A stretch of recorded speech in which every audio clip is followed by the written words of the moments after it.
안녕하십니까? 인생의 복잡한 문제들을 말씀으로 단칼에 해결해주는 김종근 목사의 쾌도 남마입니다.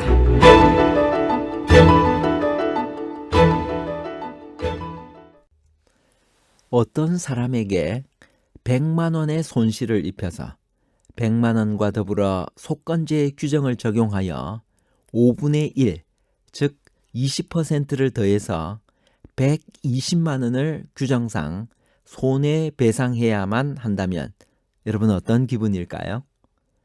왜 하나님은 속건제에서 5분의 1을 더하여 배상하라고 하셨을까요? 속건제는 어떤 제사이며 속죄제와는 어떤 차이점이 있을까요? 이사야가 예수님을 속건제물이라고 한 이유는 무엇일까요? 손해배상의 성격이 강한 제사는 속죄제인가요? 아니면 속건제인가요?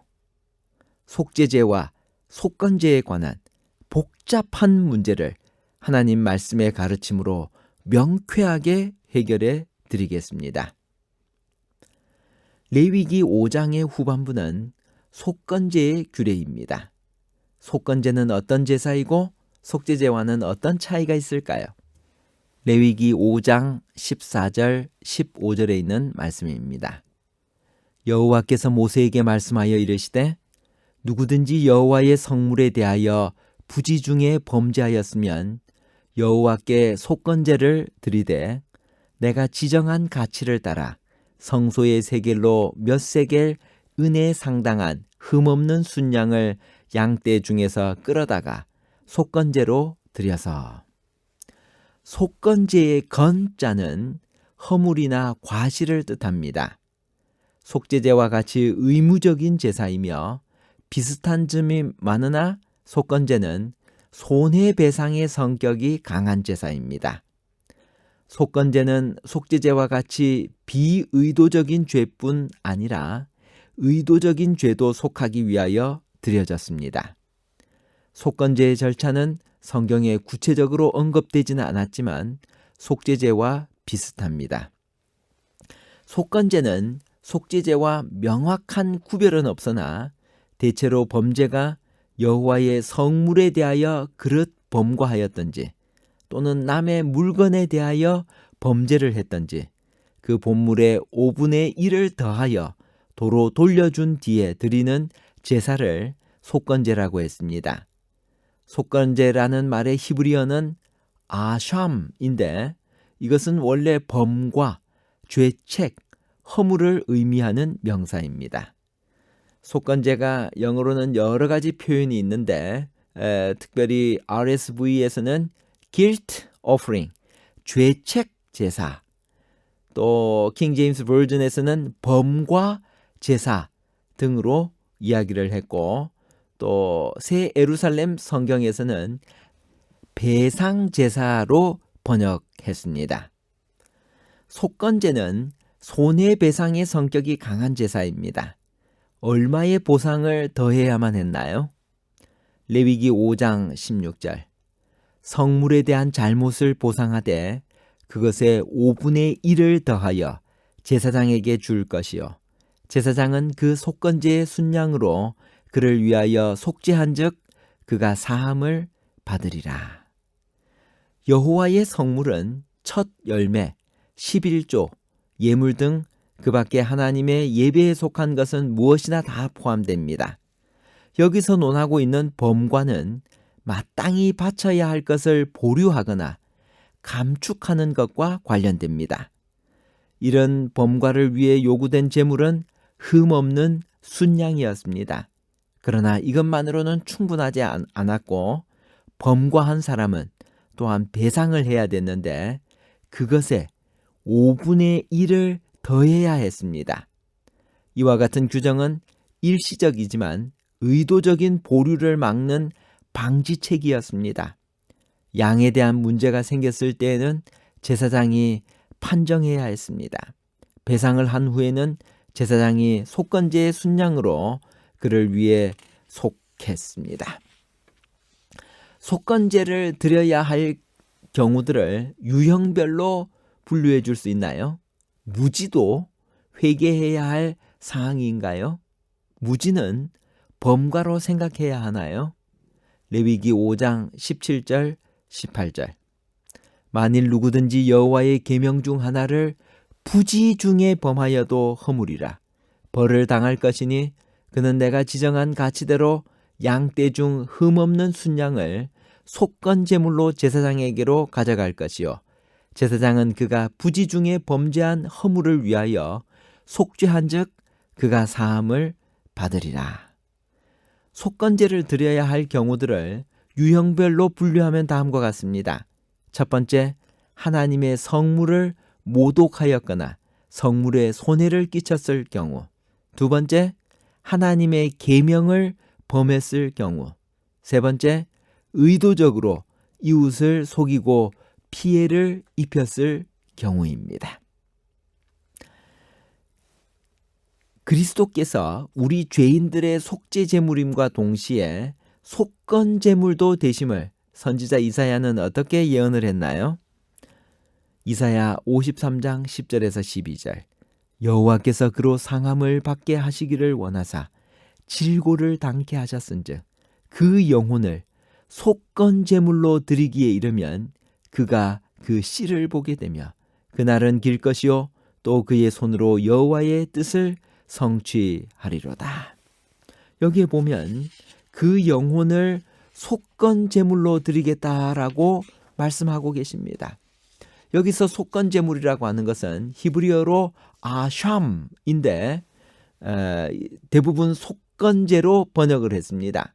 속건제는 손해를 끼친 사람에게나 하나님께 배상이 요구되는 잘못을 저질렀을 경우에 드려졌습니다.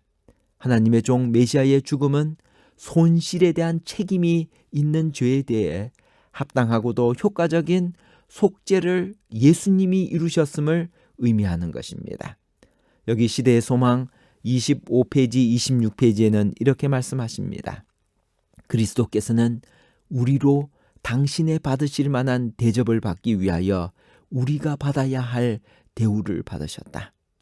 그리스도께서 당신과 아무 상관이 없으신 우리의 죄를 인하여 정죄함을 받으신 것은 우리로 우리가 아무런 공헌도 한 바 없는 당신의 의로 의롭다 하심을 받게 하시기 위함이었다.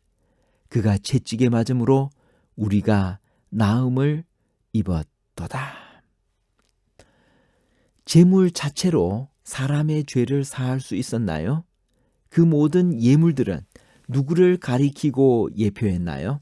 히브리서 10장 1절에 있는 말씀. 율법은 장차 올 좋은 일의 그림자일 뿐이요 참 형상이 아니므로 해마다 늘 드리는 같은 제사로는 나아오는 자들을 언제나 온전하게 할 수 없느니라.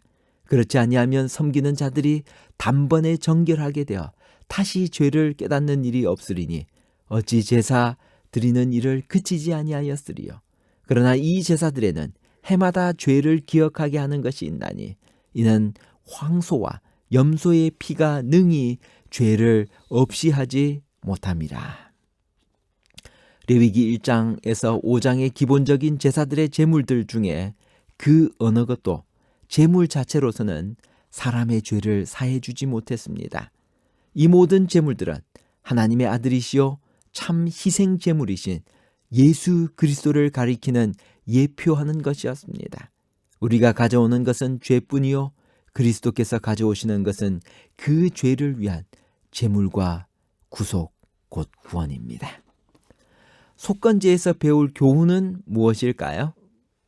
첫 번째, 부지 중에 범한 잘못도 용서받아야 할 죄라는 것입니다. 두 번째, 용서를 받을 뿐만 아니라 반드시 배상해야 합니다. 세 번째, 배상은 원래의 값에 5분의 1을 더하여 넉넉히 해야 합니다. 어느 날 목사님께서 레위기 5장에 속건제 설교를 하고 계셨습니다. 한 명의 성도가 그 말씀을 듣다가 5분의 1을 더 배상하라는 성령의 강력한 음성을 들었습니다. 드디어 그는 결심하고 자기가 잘못했던 그 일에 대하여 그 본물 플러스 5분의 1을 더하여 배상을 했습니다. 마음은 가벼워졌고 하나님과 오랫동안 청산하지 못한 모든 문제를 해결하고 늘 죄짓고 산 부담감의 압박으로부터 벗어날 수 있었습니다. 그는 양심까지 깨끗하게 되었습니다. 그는 그 손실로 인하여 다시는 범과를 저지르지 않겠다는 다짐을 마음속으로 했습니다. 성령이 하나님의 말씀이나 설교 시간을 통하여 우리 모두에게 강력하게 호소하실 때 지금까지 하나님 앞에 제대로 드리지 못했던 11금, 월정헌금, 하나님과 약속하고 드리지 못했던 건축헌금 등을 하나님 앞에 정확하게 계산해서 하나님의 것을 하나님의 것으로 구별하여 드리는 여러분과 제가 되시기를 간절히 바랍니다. 결론입니다.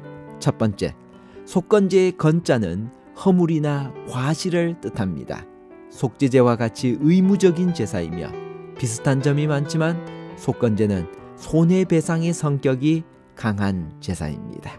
두 번째, 속건제는 손해배상의 성격이 강한 제사로서 가해자 또는 범과자는 그 손실로 인하여 다시는 범과를 저지르지 않겠다는 다짐을 마음속으로 했습니다. 세 번째, 예수님은 죄인의 속건 제물이십니다. 그리스도께서는 우리로 당신의 받으실 만한 대접을 받게 하기 위하여 우리가 받아야 할 대우를 받으셨습니다. 그리스도께서 당신과 아무 상관이 없으신 우리의 죄를 인하여 정죄함을 받으신 것은 우리가 아무런 공헌도 한 바 없는 당신의 의로 의롭다 하심을 받게 하시기 위함이었습니다. 그가 채찍에 맞음으로 우리가 나음을 입었습니다.